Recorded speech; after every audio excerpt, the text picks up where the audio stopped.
mayor error de Einstein. Episodio primero.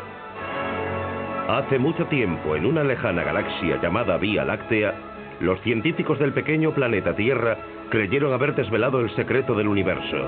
Su teoría del modelo Big Bang fue aceptada por todos como la verdad absoluta.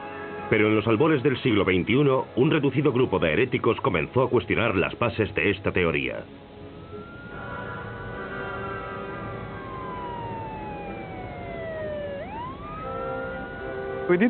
Hicimos algo que muchos consideran espeluznante. Decimos que la velocidad de la luz podía cambiar en el espacio y en el tiempo. Y eso es cierto. Nuestra percepción de la física cambiará de forma radical.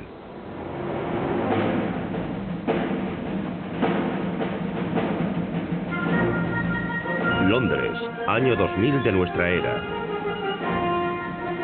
En los albores de un nuevo siglo, nace una nueva teoría. Amenaza con demoler los cimientos de la física del siglo XX. Sus autores son dos de los cosmólogos más importantes del mundo. Si ellos tienen razón, Einstein estaba equivocado. Todo comenzó cuando Andy Albrecht y João Magueixo se conocieron en una conferencia en América en 1996. Fue una reunión de lo más emocionante. Allí estaban casi todos los más importantes y todos debatían sobre los problemas contemporáneos de la cosmología. Una noche muy tarde, João se acercó a mí. Creo que yo ya me iba a marchar. Y me contó una idea muy interesante. Eso es una tontería. No fue así. No fue así. Pero sí que era tarde. ¿Cómo lo recuerdas tú, João? Vamos a ver. La historia, tal y como yo la recuerdo, por lo menos en la parte en la que estuve presente, fue una conversación entre los tres. Cada uno de nosotros sugirió algo. Recuerdo que yo sugerí la velocidad variante de la luz y se produjo un horrible silencio. Creo que en ese momento tú también pensaste que os estaba tomando el pelo. Sí, es posible, Pero entonces pensaste, oh, habla en serio, no se está riendo. Y entonces partimos de ahí y empezamos a tomárnoslo más en serio.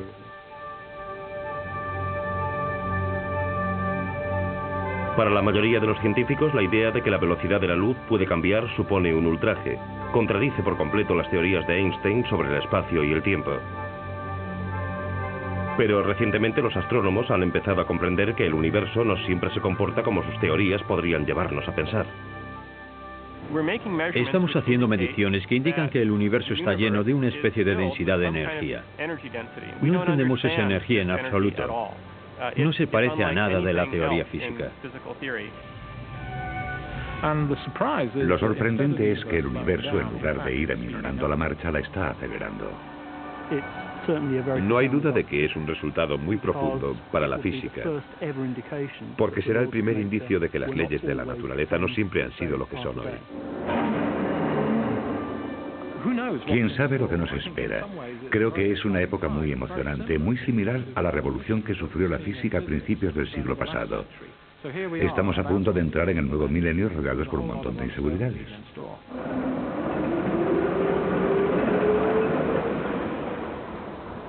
Para comprender lo que está en juego, debemos regresar a dicha revolución científica. Todo comenzó aquí, en Berna, Suiza, en 1905. En los albores del nuevo siglo XX, el complicado mecanismo de la física del siglo XIX comenzaba a mostrar señales de desgaste.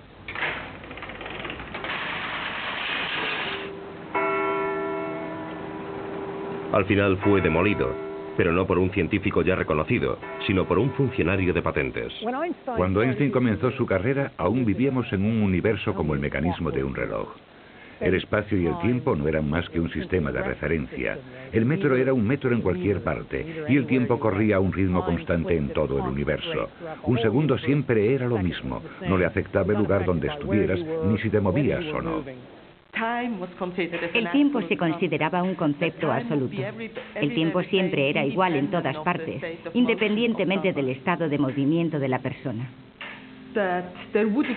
Existía un tiempo absoluto que podía medirse con un reloj como este.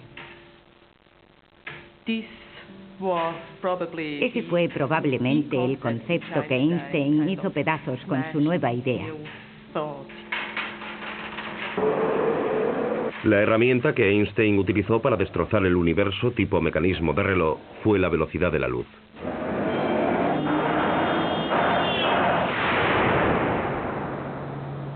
Sabía que durante 20 años los científicos no habían conseguido superar un experimento que sugería que había algo decididamente raro acerca de la velocidad de la luz. En la década de 1880, dos científicos americanos, Albert Michelson y Edward Morley, decidieron medir cómo se veía afectada la velocidad de la luz por el movimiento de la Tierra a través del espacio. Organizaron un experimento utilizando rayos de luz. En el experimento hay una fuente de luz que es el láser, y lo que hacemos es dividir el haz del láser en dos, enviándolos en dos direcciones en ángulo recto, y midiendo, en cierto sentido, la velocidad relativa de la luz en esos dos haces, volviéndolos a juntar aquí. Y el modelo que vemos es la interferencia entre dos haces, y mide la velocidad relativa de la luz dentro de esos dos haces.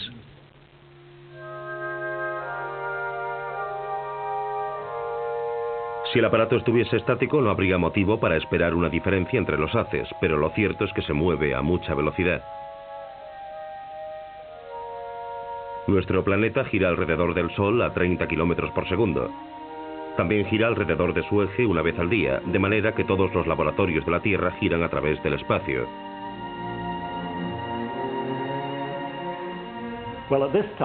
En este momento del día, la Tierra se mueve en esta dirección a través del espacio, dando la vuelta al Sol.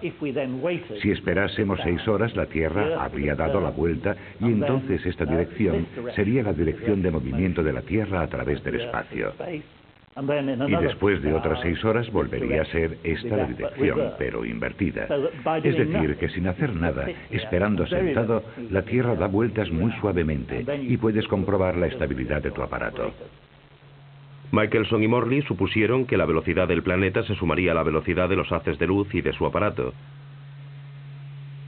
por lo que esperaban ver una pulsación regular del modelo cada 6 horas, ya que la velocidad de la Tierra se añadía a la velocidad de la luz en el primer haz y después en el otro. Lo sorprendente fue que sus mediciones mostraron que no ocurría nada. Daba igual cómo lo hicieran o el tiempo que esperasen, incluso todo el año. Seguía sin ocurrir nada. Y eso es lo más bonito del experimento, que si puedes medir la nada con toda precisión, has conseguido algo muy importante. La importancia de este resultado era que demostraba que no se puede sumar ni restar nada a la velocidad de la luz. Esto era una contradicción directa a lo que se suponía que debía ocurrir en el universo tipo mecanismo de reloj. Cuando el espacio y el tiempo están fijos, la velocidad siempre debe sumarse.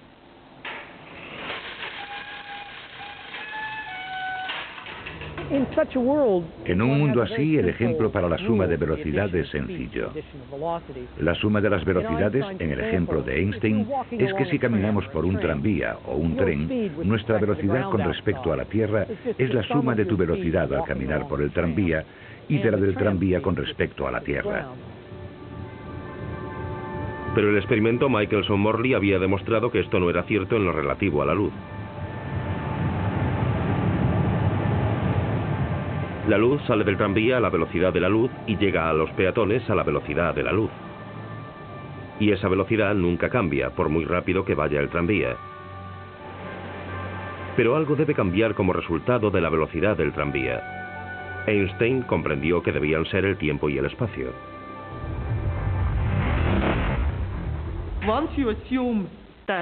Una vez que se asume que la velocidad de la luz es el dato fijo, queda claro que el tiempo y el espacio no son fijos y que, por ejemplo, un reloj que se mueve con respecto a uno va más despacio.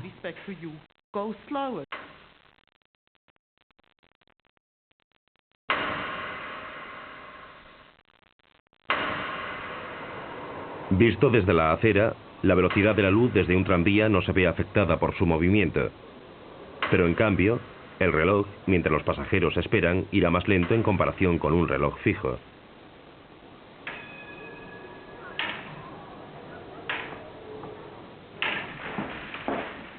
En un pequeño apartamento de 2 habitaciones a pocos metros de la torre del reloj, Einstein escribió su radical teoría de la relatividad.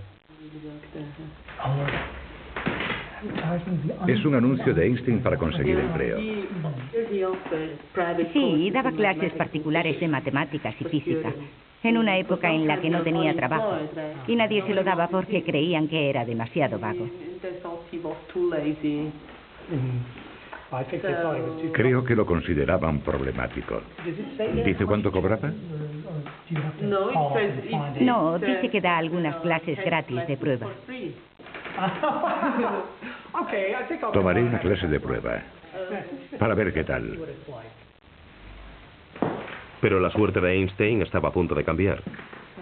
En 1905 tenía 26 años. Qué mirada tan penetrante. En ese año publicó varios trabajos, de los cuales el de la relatividad tan solo era uno más. 6 trabajos si contamos su tesis para el doctorado. En un año. En un año. Y cada uno de ellos funda un campo de la física. Y cada uno merece el premio Nobel. Me pregunto si mientras redactaba este trabajo fue consciente del cambio que le estaba dando al mundo. Este es el trabajo de la relatividad que publicó poco después de este. Mira qué delgado es. Mucho. Solo 3 páginas. Ojalá pudiera cambiar todas las publicaciones de mi vida por estas 3 páginas. Pero Einstein no estaba satisfecho. El problema era que su teoría de la relatividad se deshacía cuando la gravedad se colaba en la foto. Y la gravedad era la fuerza dominante en el universo. Einstein comprendió que debía desarrollar aún más su noción de un espacio y un tiempo flexibles. Debía dar al espacio y al tiempo propiedades reales. Ya no se trataba de un lugar vacío en el que ocurrían cosas, sino algo que resultaba interactivo. Y en su famosa declaración, la masa le dice al espacio cómo curvarse. La presencia de una masa curva el espacio-tiempo.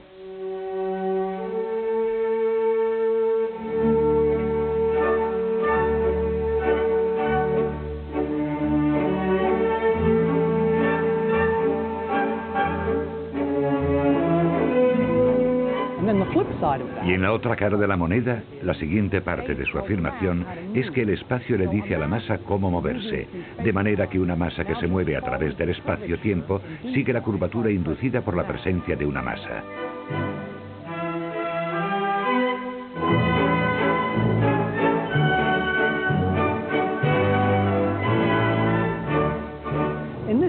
Y esto resolvía un viejo problema de la mecánica de Newton. La Tierra siente una atracción gravitacional hacia el Sol. ¿Cómo sabe la Tierra que el Sol está ahí? ¿Cuál es la fuente de esta acción instantánea a una distancia dada? Y el modelo de Einstein dice que no existe dicha acción instantánea a una distancia dada. La masa del Sol simplemente curva el espacio-tiempo y después la Tierra sigue esa curva. Al igual que este tranvía sigue los rieles. Lo hace en respuesta a la curvatura local de la vía, pero no sabe por adelantado si esas vías se curvarán a determinada distancia. No tiene que saberlo, se limita a seguir la curvatura local de la vía.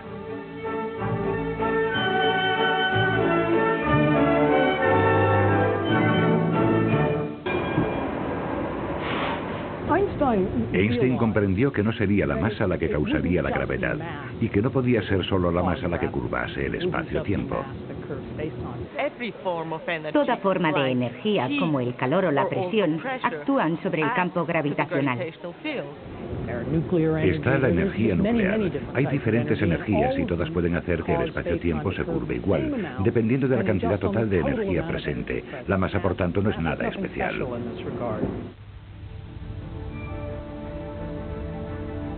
Durante 10 años, Einstein buscó una ecuación con la que expresar esta relación entre masa-energía y espacio-tiempo.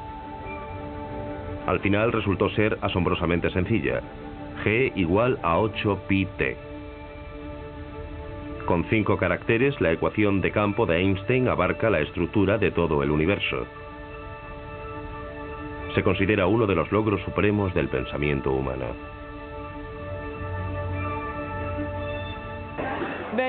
Cuando eres estudiante y lees esta teoría, te parece extremadamente hermosa y sencilla. Pero después, si te paras a pensar cómo lo consiguió, cómo consiguió esas ecuaciones, te parece un milagro. Aún ahora no conseguimos comprender cómo llegó a eso. Pero Einstein no se detuvo, sino que utilizó sus nuevas ecuaciones para describir el universo entero. Fue un paso atrevido e inmediatamente surgieron dificultades que aún perduran. La relatividad fue un gran éxito, al menos hasta que Einstein tuvo el valor de aplicar la relatividad al universo como un todo e inventó la cosmología científica. Pero al mismo tiempo nos dio un montón de problemas que siguen aquí. Básicamente el universo tal y como lo vemos no quiere ser así, según la relatividad.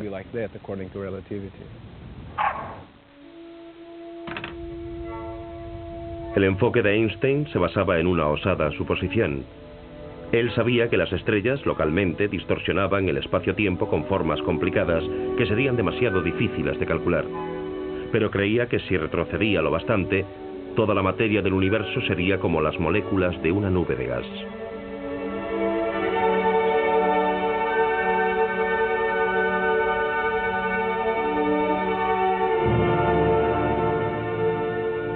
El fluido cósmico.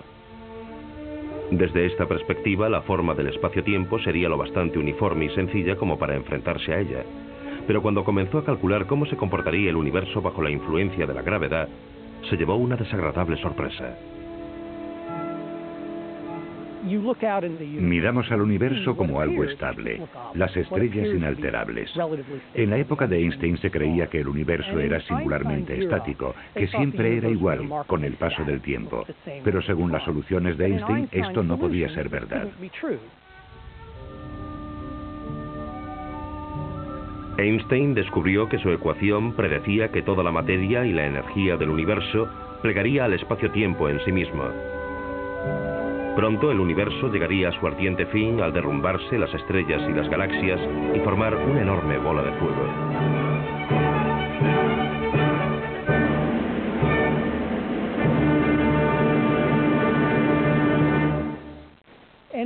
Y para evitarlo, Einstein tuvo que añadir un término que denominó la constante cosmológica. Para Einstein, ese término extra, lambda, la constante cosmológica, estropeaba la belleza de su ecuación original, pero no veía otra forma de estabilizar el universo. Es una constante que proporciona al espacio-tiempo la propiedad de tender espontáneamente a su expansión. Por lo que añadió esa constante en la cantidad adecuada para que esa propiedad de expandirse del espacio-tiempo equilibrase con exactitud la propiedad de hundirse bajo su propia gravedad de la materia en la galaxia o en el universo. Y así, equilibrando con exactitud dichas propiedades, estabilizar el universo. Claro que no habría funcionado, porque se trata del equilibrio de un lápiz sobre la punta. La más mínima desviación de la cantidad, pequeña o grande, de densidad, habría hecho que el universo se desplomase, por lo que, en mi opinión, no resolvió el problema. El problema de Einstein era que, según su teoría, el universo era intrínsecamente inestable y debería haberse hundido o explotado hace mucho tiempo. Este es un misterio que sigue preocupando a los científicos en la actualidad.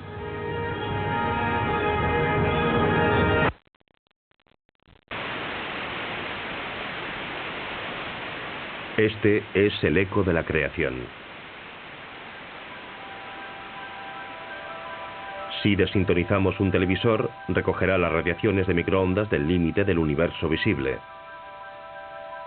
Cuando comenzó su viaje, la luz era naranja. Pero durante los 15.000 millones de años que lleva viajando, el propio universo ha crecido 1000 veces más, estirando la luz de tal forma que ahora la vemos como microondas. Nos calienta como calienta el cosmos entero, elevando en 3 grados la temperatura del espacio.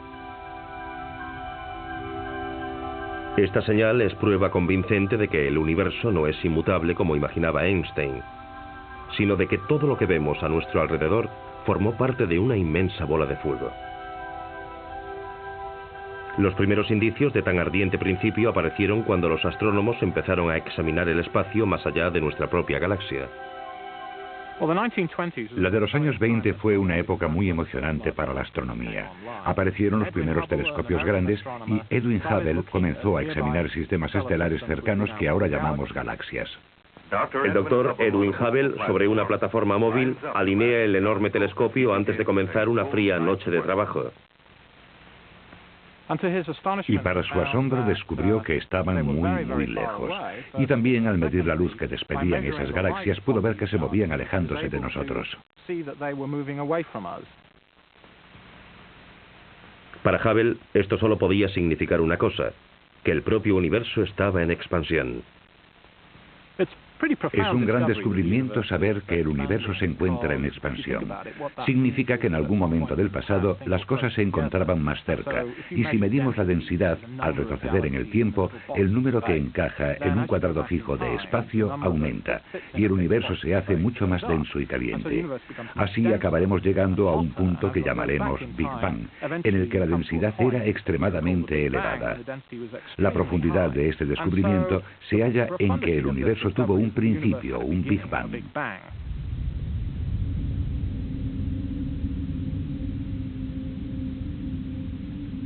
Si Hubble tenía razón y el universo se formó a partir de una explosión cósmica, entonces solo la fuerza de dicha explosión podría bastar para equilibrar la tendencia de la gravedad a hacer que el universo se desplome y muera. Quizás esa era la forma de estabilizar el universo y de resolver el problema de Einstein. Es muy interesante. Lo lógico sería pensar que Einstein respondería de forma positiva a las observaciones, pero a menudo los teóricos ignoran por completo las observaciones, por lo que allí estaba Hubble, con un descubrimiento fantástico, probablemente el descubrimiento del siglo, y Einstein no le hizo ni caso. Siguió apegado a su universo estático e insistió en su constante cosmológica para mantener el universo estático. Hasta que ambos se reunieron en California en 1932, no surgió la sinergia entre Einstein y el universo en expansión. Aquí viene, bajando de la torre solar, tras una dura mañana observando su espacio preferido a varios millones de kilómetros de distancia. Hubble, situado en medio, pronto convenció a Einstein de que el universo se estaba expandiendo. La constante cosmológica que Einstein había introducido para sostener un universo estático contra la fuerza de la gravedad parecía ser innecesaria, después de todo. Aliviado, Einstein regresó a la forma original de su teoría general de la relatividad. Fue entonces cuando Einstein dijo que la invención de esa constante cosmológica había sido su mayor error. La construcción demostraba gran habilidad. Había que levantar el exterior y después el interior, luego más exterior y más interior. Era estupendo, una gran obra de ingeniería. Pero el optimismo de Einstein era prematuro. Poco a poco los cosmólogos fueron comprendiendo que el Big Bang no resuelve el problema de la estabilidad del universo. Para los físicos del siglo XXI como João Magueixo y Andy Albrecht, la vanguardia de la investigación sigue siendo el problema identificado por Einstein en 1916. Si de verdad puede hacer esa conexión, es por lo que la gente quiere que la velocidad de la luz varíe. Se podría pensar que deberíamos estar contentos con el éxito del Big Bang y no quejarnos, pero estamos preocupados. El Big Bang tiene un problema y ese problema es que deberíamos estar aquí.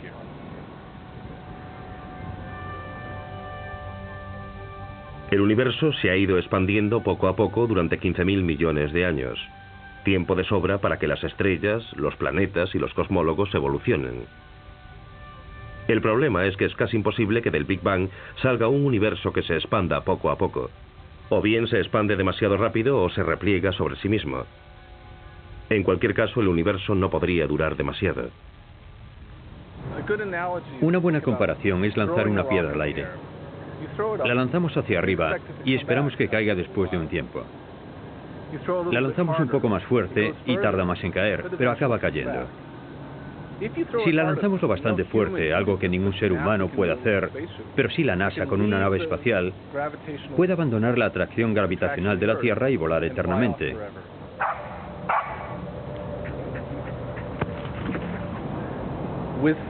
En el universo existe un equilibrio muy delicado.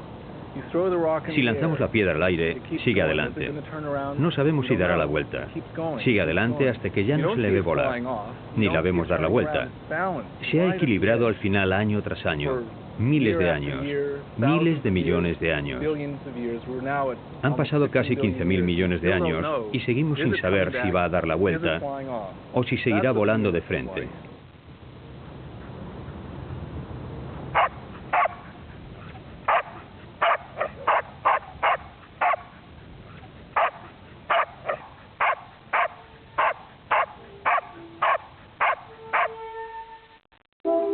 Con la pelota todo depende de la velocidad a la que sea lanzada. Con el universo la clave está en la cantidad de materia y de energía del Big Bang. Para producir la expansión poco a poco, la densidad de la energía tiene que ser precisamente la correcta. ¿Cómo comenzamos este universo de una forma tan especial? Debemos tomar un número que describa la densidad de la materia del universo y llevarlo correctamente hasta cientos de decimales, uno tras otro. Si nos equivocamos en un solo decimal, todo fracasará.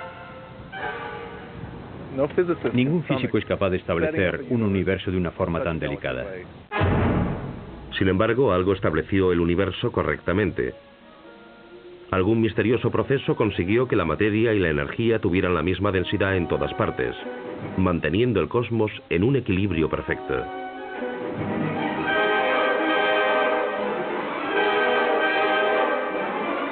Los científicos denominan a esto el problema de la planeidad.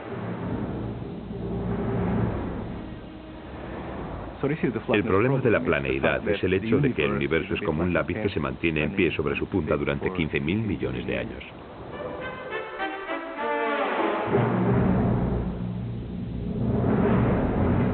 Y aún es mucho peor.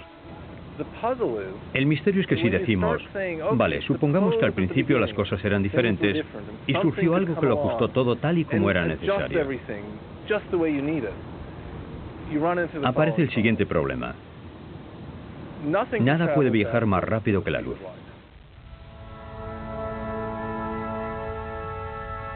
El universo es muy grande. Más grande de lo que podemos imaginar y de lo que podemos ver.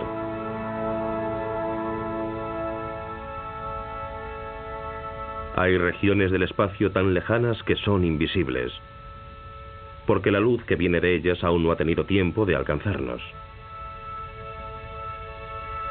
En efecto, estamos rodeados por un horizonte. Este horizonte ha estado creciendo a la velocidad de la luz desde los comienzos del universo. Pero más allá de él existen regiones con las que nunca hemos tenido ningún tipo de contacto. Como nada, ni la energía, ni ninguna clase de proceso físico puede viajar a más velocidad que la luz, nada puede cruzar el horizonte. El universo tiene 15.000 millones de años, lo que significa que el horizonte es enorme. Está a unos 30.000 millones de años luz. Esto no implica que el universo solo tenga ese tamaño. El universo es infinito, pero sí significa que la región que podemos ver es la región que abarca 30.000 millones de años luz. Y a la inversa, aunque el universo sea joven, sigue siendo muy grande, pero vemos una fracción cada vez más pequeña porque el horizonte es cada vez menor.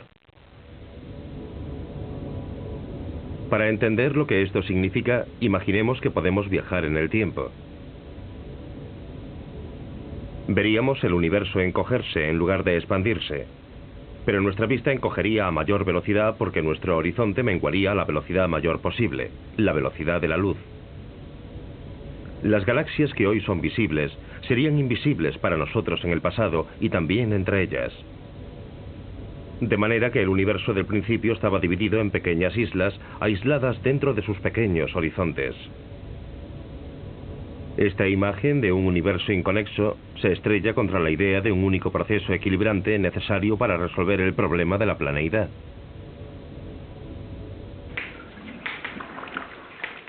Los cosmólogos estaban confusos. La única forma de sortear el problema del horizonte era suponer que toda la región que vemos hoy en día comenzó siendo tan diminuta que podría caber dentro de un único horizonte. Esta idea, denominada inflación, fue propuesta por Alan Guth y desarrollada después por Paul Steinhardt y su colega Andy Albrecht. En la actualidad, su versión de la inflación es generalmente aceptada entre los científicos. Pero es el propio Andy Albrecht quien nunca se ha visto plenamente convencido por su propia teoría. Lo que hay que hacer para que la inflación funcione es inventar una forma de materia totalmente nueva que existe desde el principio del universo y que después desaparece. De manera que hoy no contamos con ella. Siempre he tenido la molesta impresión de que si inventamos tanto, ¿es la inflación lo que debemos inventar? ¿O quizá la naturaleza hubiese elegido otra cosa?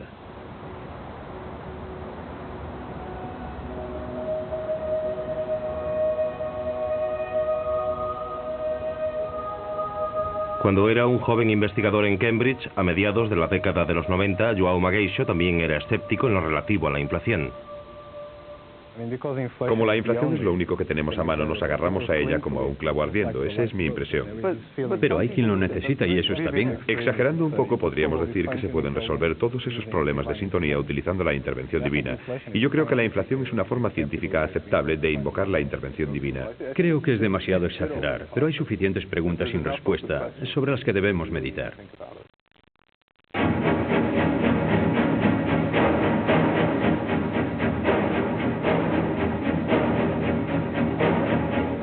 Un día João vio que podría haber una forma mucho más sencilla de resolver el problema del horizonte.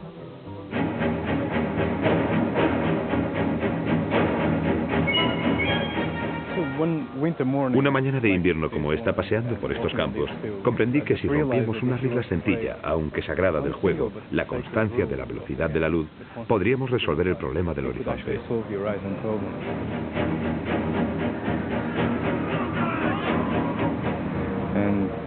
Y mirando hacia atrás, resulta obvio que cuando el universo era muy joven, si la luz era muy rápida, podríamos tener un horizonte enorme.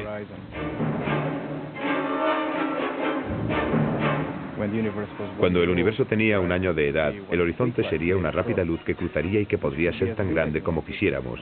Haciendo esto, podemos hacer el universo entero. Si la luz del principio fuese mucho más rápida, un único horizonte podría ser lo bastante grande como para englobar todo el universo conocido. Era una idea audaz. Demasiado audaz. Esto ocurrió cuando yo era miembro de esta facultad, pero también estaba en una etapa de mi carrera en la que tenía que buscar empleo. Estaba a punto de acabar mi empleo aquí, por lo que no era momento para desarrollar una idea tan original. Ya era bastante polémico y no debía resultar aún más polémico. Hubo momentos en los que me imaginaba a mí mismo vendiendo el gran tema fuera del St. John's College. Por eso esperé a verme en terreno más seguro.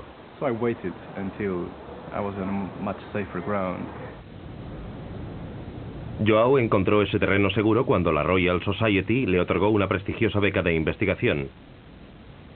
Entró a formar parte del grupo de Andy Albrecht en el Imperial College. Los dos empezaron a trabajar sobre la idea de João. Si mi madre me ve fumando, me mata. Un día Andy me llamó a su despacho y me dijo: João, vamos a trabajar sobre la variación de la luz. Cerró la puerta y lo mantuvo en secreto. Siempre borraba el encerado porque tenía miedo de que alguien nos robase la idea. Poco a poco empezamos a aunar esfuerzos y a intentar averiguar más cosas sobre la teoría.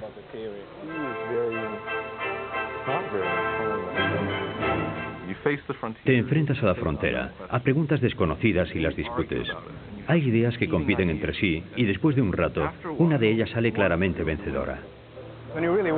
Hay un tema que te preocupa mucho y va contigo todo el tiempo, no solo en tu despacho.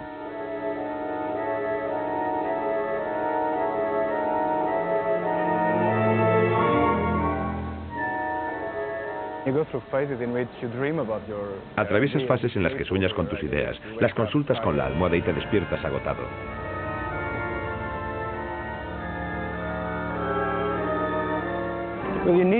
Al final hay que proyectar las cosas en ecuaciones, porque de eso se trata la ciencia, de modelos matemáticos, no solo de victorias, si no sería de locos.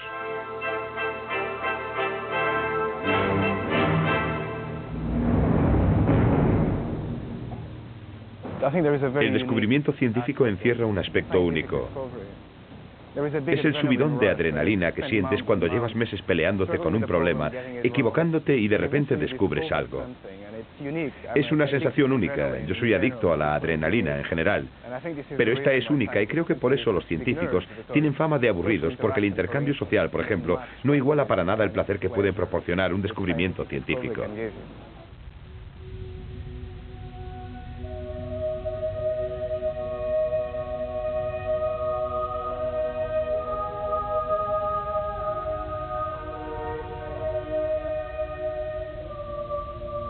Joao y Andy estaban creando una física completamente nueva.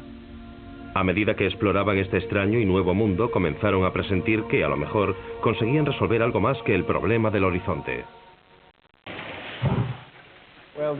Conseguimos más de lo que esperábamos. Por eso resultó mucho más gratificante.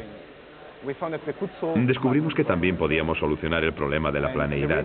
Y todo gracias a que enseguida comprendimos que la conservación de la energía es imposible si la velocidad de la luz varía. Según la física convencional, la energía se conserva. Puede transformarse, pero no puede ni crearse ni destruirse. Este es el principio de conservación de la energía y significa que la cantidad total de energía presente en el universo es fija. De manera que la densidad de energía que el universo necesita debe quedar perfectamente establecida desde el principio. Si cambiamos algo tan fundamental como la velocidad de la luz, que forma parte integral de la física, estamos rompiendo el principio de el universo es diferente en distintos momentos y no conservamos la energía. Pero entonces comprendes que eso es exactamente lo que necesitas para resolver el problema de la planeidad, porque violas la conservación de la energía, empujando al universo a la densidad de energía crítica. Es decir, creas energía si estás por debajo de la densidad de energía crítica y viceversa. Quitas energía si tienes en exceso, si tienes demasiada densidad de energía. Según su teoría, durante el principio del universo la velocidad de la luz disminuía, lo que permitía al cosmos construir un termostato que creaba o destruía energía, de forma que la densidad crítica se mantenía con exactitud.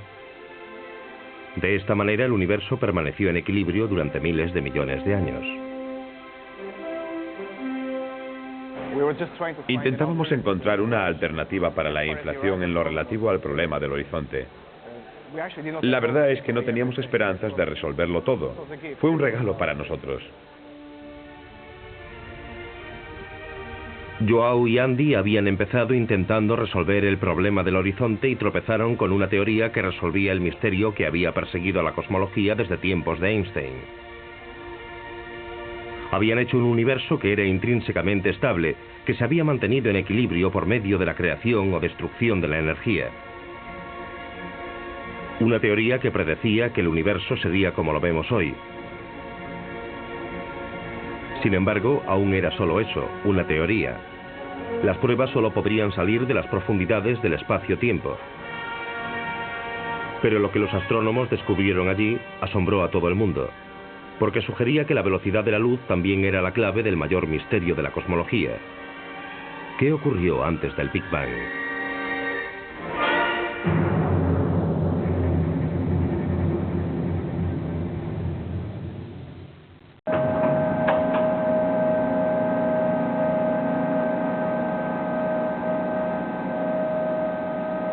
Hace tiempo, cuando el universo era joven, la luz viajaba a más velocidad de lo que lo hace hoy. Las leyes de la física eran muy distintas. Esa, al menos, era la teoría. Las pruebas solo podrían surgir de los mayores telescopios del mundo. Mientras estudian los lejanos confines del espacio, los astrónomos también retroceden en el tiempo.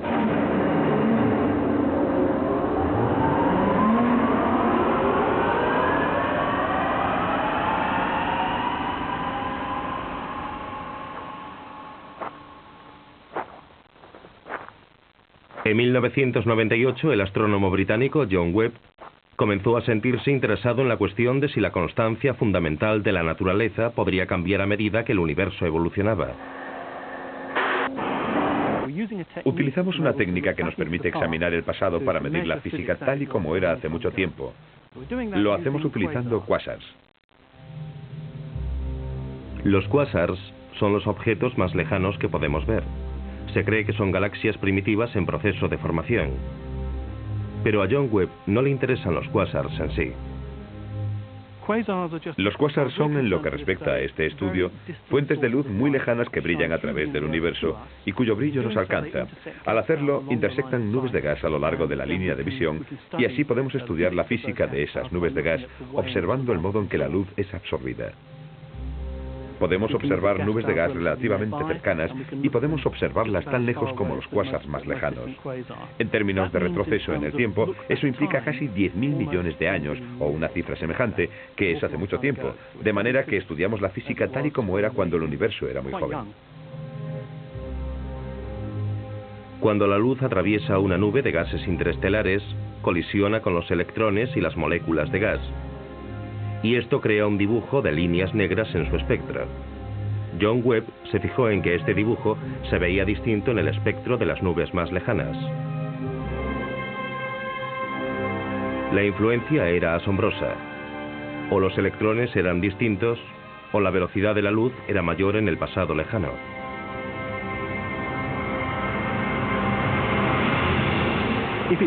Si es correcto, es un resultado muy profundo para la física, porque sería el primer indicio de que las leyes de la naturaleza no siempre fueron iguales a como son hoy.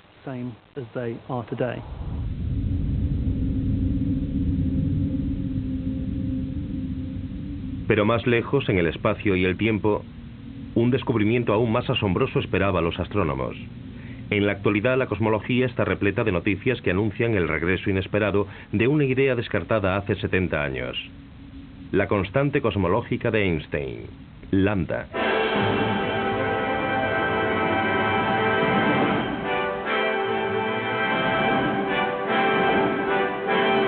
Para Joao, eso significaría llevar su teoría aún más lejos.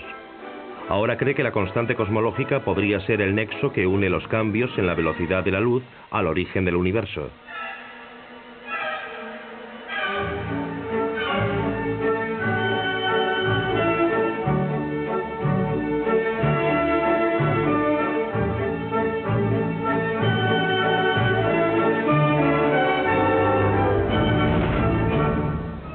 Einstein ya está en nuestro espacio-tiempo con su propia vida, cuando permitió que el espacio-tiempo se curvase para tener su propia dinámica. Y con la constante cosmológica dio un paso más adelante. Básicamente fue como darle al espacio-tiempo una energía propia, incluso antes de poner la materia en el espacio-tiempo. Cuando tenemos un vacío, en dicho vacío tenemos una determinada densidad de energía, y eso es lambda. Tiene una propiedad muy interesante, y es que hace que la gravedad sea repelente.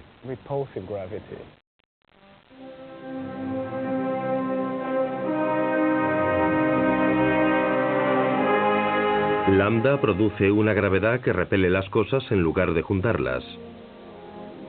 Y eso parece ser lo que le está ocurriendo al universo, que algo lo está separando.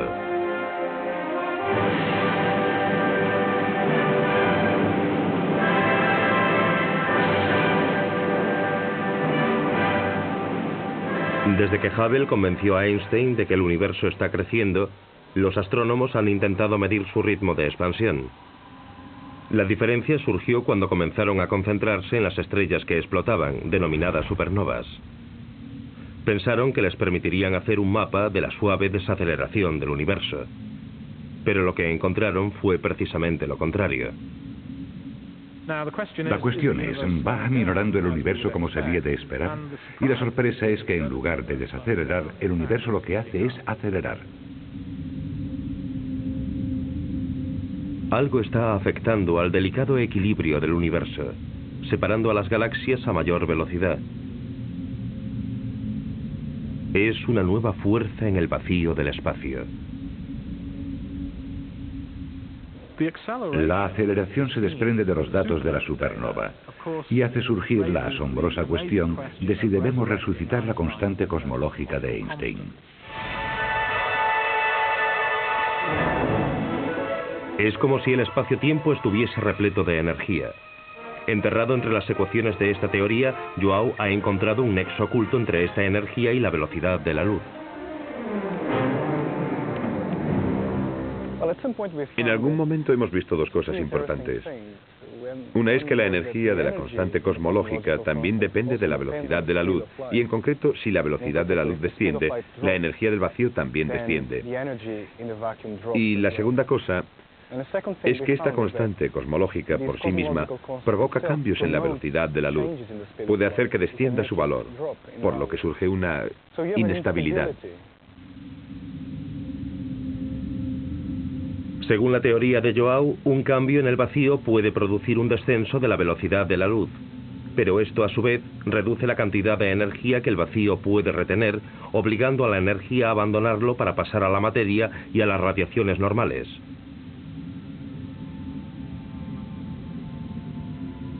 ¿Podría ser este el genio del universo? ¿Qué ocurrió antes del Big Bang? En estos escenarios del principio, hay un vacío dentro del vacío. La nada es la constante cosmológica. Hay un empuje de energía en el vacío. Y en sus teorías, esta energía que produce cambios en la velocidad de la luz merma su valor. Igualmente se produce una merma en la energía de la constante cosmológica, la cual va a algún sitio, va a la propia materia del universo, y por tanto produce un Big Bang. Por tanto, esta merma en la velocidad de la luz, causante de un cambio en la misma, es la que da lugar al Big Bang.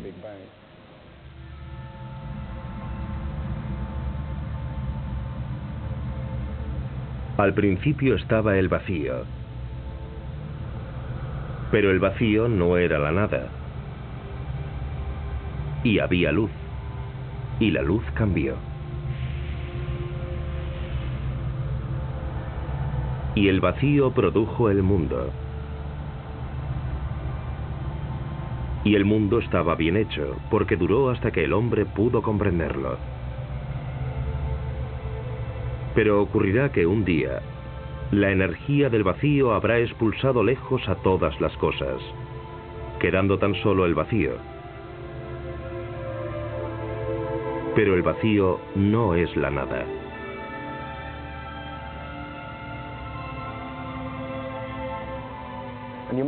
Y podríamos pensar que es el fin del universo, pero claro, según esta teoría, simplemente está creando las condiciones para que vuelva a producirse otro Big Bang.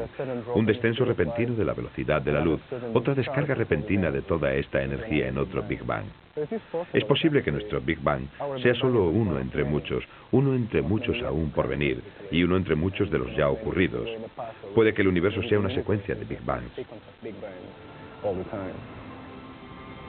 El audaz reto de João a la constancia de la velocidad de la luz lo ha llevado a observar el cosmos desde un punto de vista totalmente nuevo, en el cual el universo ya no tiene un principio y un fin, sino que es eterno. Un ciclo interminable de Big Bangs producidos a partir de la vasta reserva de energía del vacío. Al igual que todos los cosmólogos que le precedieron, João se ha guiado por la teoría que fue el comienzo de todo. Un buen indicio del genio de Einstein es que incluso cuando se equivocaba, tenía razón. Lo que él consideró su mayor error podría acabar siendo el más importante de sus legados. Por supuesto que siento el máximo respeto hacia la relatividad, y tengo la impresión de que ahora que le he llevado la contraria, la comprendo de verdad. Y precisamente al enfrentarme a ella me muestro más respetuoso hacia ese gran hombre. Mi intención no es intentar contradecir a Einstein, ni nada por el estilo, sino que solo quiero dar un paso más. Al final será la naturaleza la que decidirá si es verdad o no. Y yo trabajo con el fin de encontrar formas de decidir si la teoría es acertada o incorrecta. Una especie de licencia fija que decida sin lugar a dudas si la teoría de la variación en la velocidad de la luz es pura tontería o no.